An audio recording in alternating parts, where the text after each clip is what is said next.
Assalamualaikum warahmatullahi wabarakatuh. Kita lanjut ke bab 2, eh, pemikiran mazhab di dalam aliran sosiologi hukum.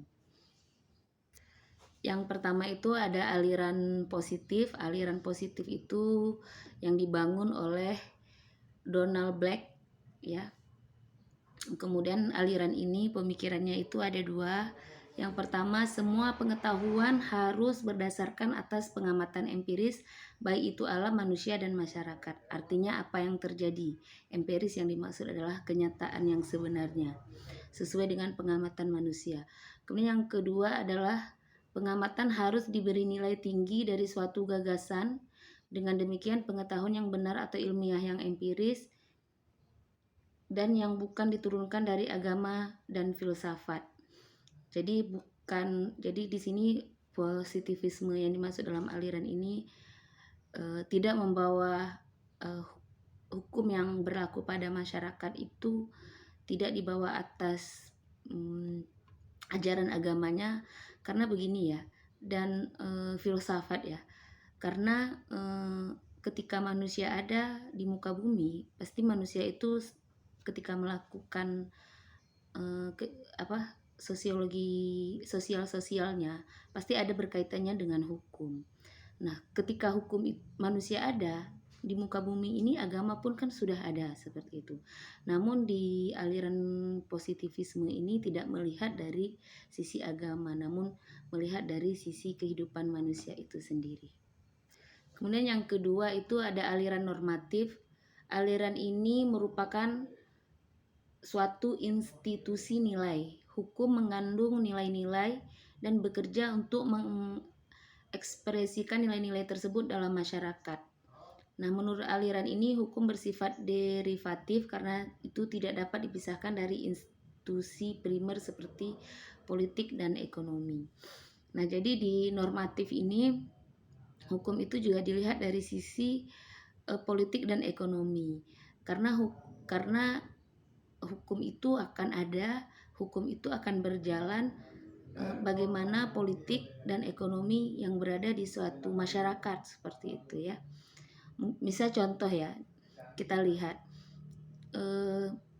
ketika misalnya di negara Qatar yang kaya dengan ekonominya yang besar seperti itu, maka hukum di sana juga berbeda dengan misalnya negara-negara yang berkembang atau negara yang tertinggal. Maka politik yang di sana dan ekonominya sebuah negara itu akan mempengaruhi terhadap hukum yang berlaku di sana. Nah, kemudian realisme hukum. Intinya dari realisme hukum ini adalah membicarakan tentang ilmu tentang hukum seperti itu ya, atau ilmu hukum, induknya dari segala ilmu tentang hukum. Namun menurut realismenya, ketika ilmu hukum itu ada, ilmu hukum yang melahirkan hukum pidana, hukum perdata, hukum dan lain sebagainya, atau hukum yang berlaku di masyarakat, itu adalah pada dasarnya itu adalah diletakkan pada sosiologi hukum. Karena berbicara hukum pasti berbicara masyarakat.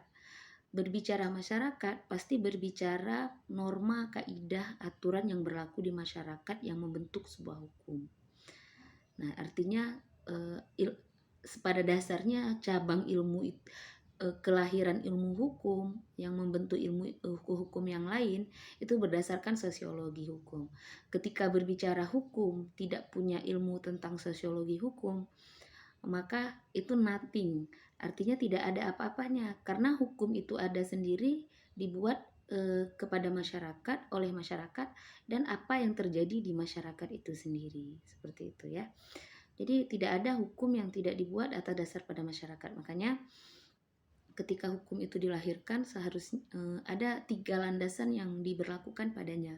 Pertama, landasan yuridis.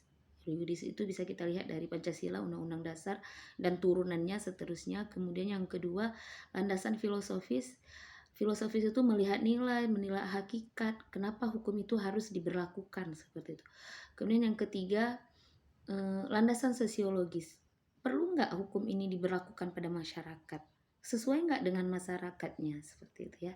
Sebetulnya di Indonesia, apakah ketika di Aceh misalnya, sesuai nggak kanun jinayah itu dilaksanakan bagi masyarakat Aceh. Maka untuk melihat kesesuaian tidak kesesuaiannya itu secara hukum, maka harus melihat dari tiga sisi ini.